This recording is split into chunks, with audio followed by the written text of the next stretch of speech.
recalling the journey, respecting all aspects, resorting to research, resources of connectedness, roaring, beginning quietly, enticing ideas of the mind, reinitiating the learning excitement, remembering personal loves, recognizing other loves given, remembering November 11th, yet so much more, resolving to share, regenerating the remembrance, resolutions, if possible, accepting, honoring, and this is in honor of humans, and each sentence starts with a letter from the human.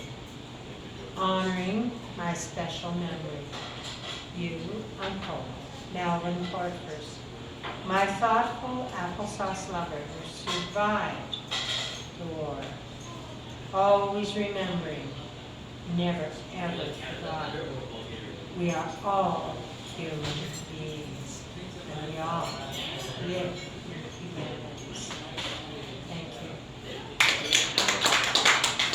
Now this little one here is 2 years ago, my little great-granddaughter wrote it. She was 9, she's now 11. And her teacher saw it, and she just printed it because at that time she wasn't writing. And she took it to the city of Lethbridge and showed it to the remembrance team. And they had her come and do it for the Remembrance Day at City Hall. And then she has had other artwork done that we've done together that's in the Art Museum in Lethbridge. And they took her poem, and I typed it and gave it to her. And they also took her original handwritten one, and it's in the Lethbridge Museum of Art. So I asked her, I was talking on the phone, she now lives in Grand Prairie, and I asked her if it was all right if I posted it this year again, and if I could read it tonight, and she said, okay, great grandma. She and I have a very special relationship. Riley remembers. And this became because of Uncle Mel that I mentioned earlier. He was an incredible human being. And the day he came home from the war, well, I had just been born, because I was born in 1945. And so I was a baby, and he couldn't speak of the war, he never really did. But he came to our house in the middle of the prairies, and he sat holding me, and Mom said it was all he could do to put me down, because he said he felt like all that he had been through in the war was worth it to come and be able to sit with me. And so my whole life until he passed away, when his wife, this last summer, turned 100, and my aunt, and we spent very special times together. And Riley and I had talked about this because she wanted to understand what Remembrance Day was about. And this is what she wrote 2 years ago when she was 9. Though the war in Flanders was long ago, blood and sadness still do show. Many have died, many have failed, but they became heroes and still prevailed. Many are lost, though their memories remain. Some are legends, others by family.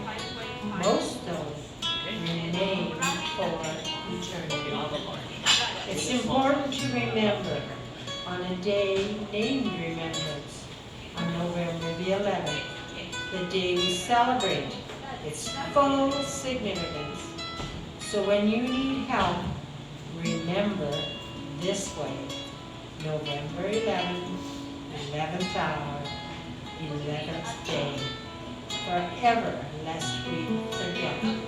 Riley Price, November the 11th, 2021.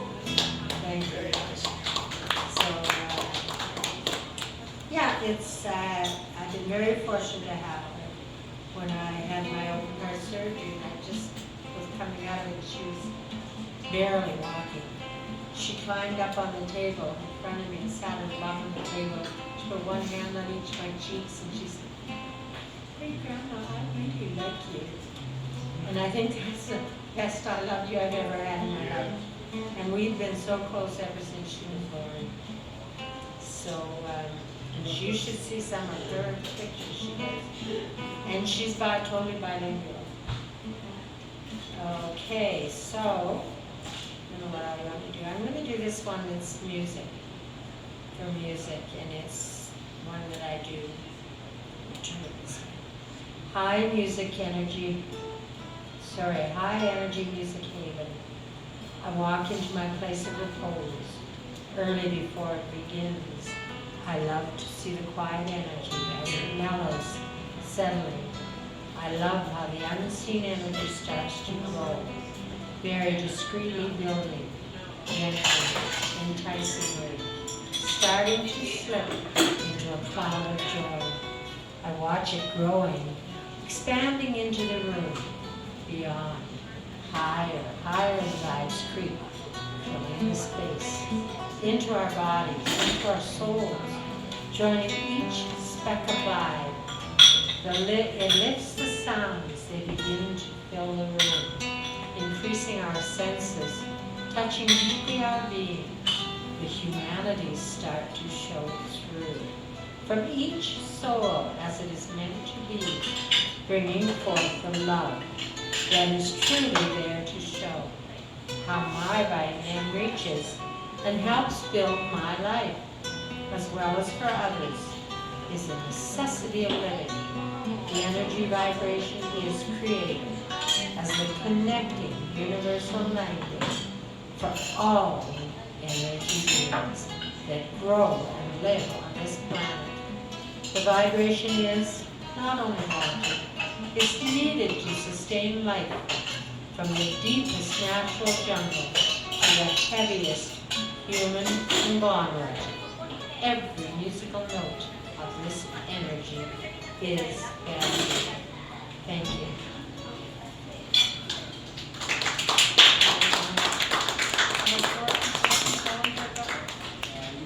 You can do one short one.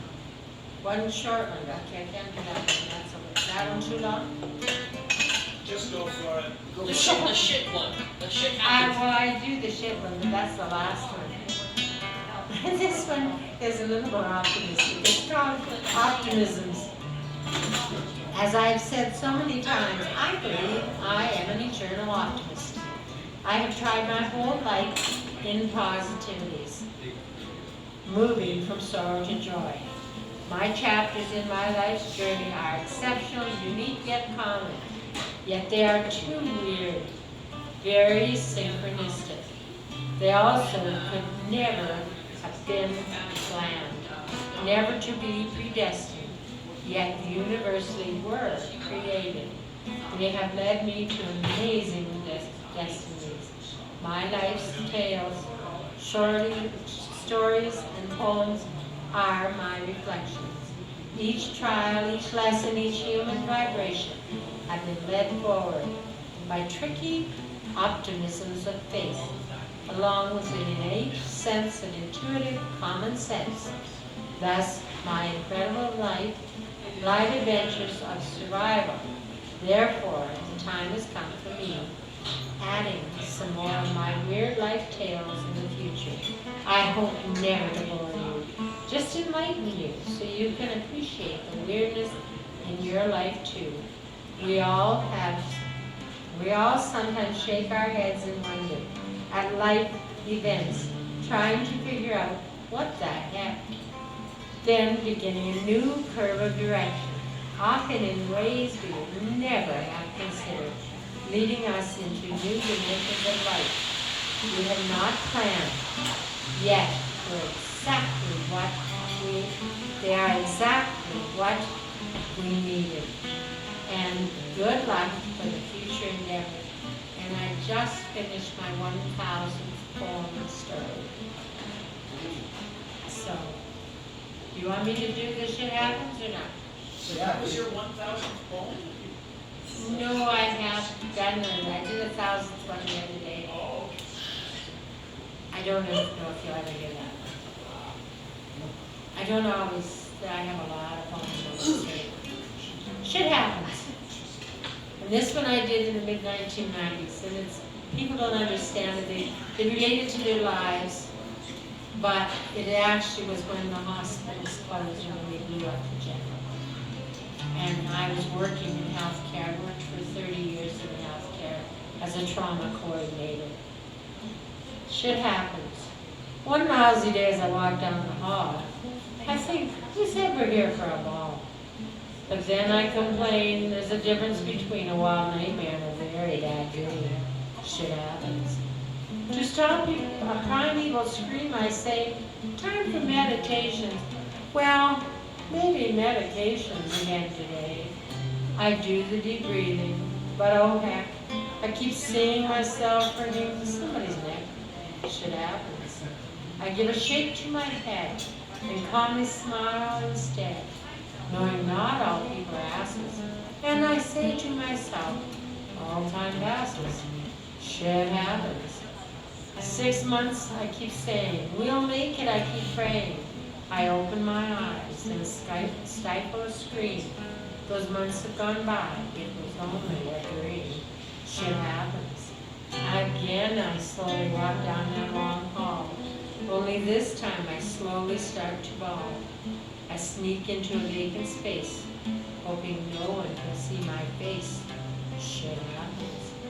Again I say, time to focus, and I begin all that.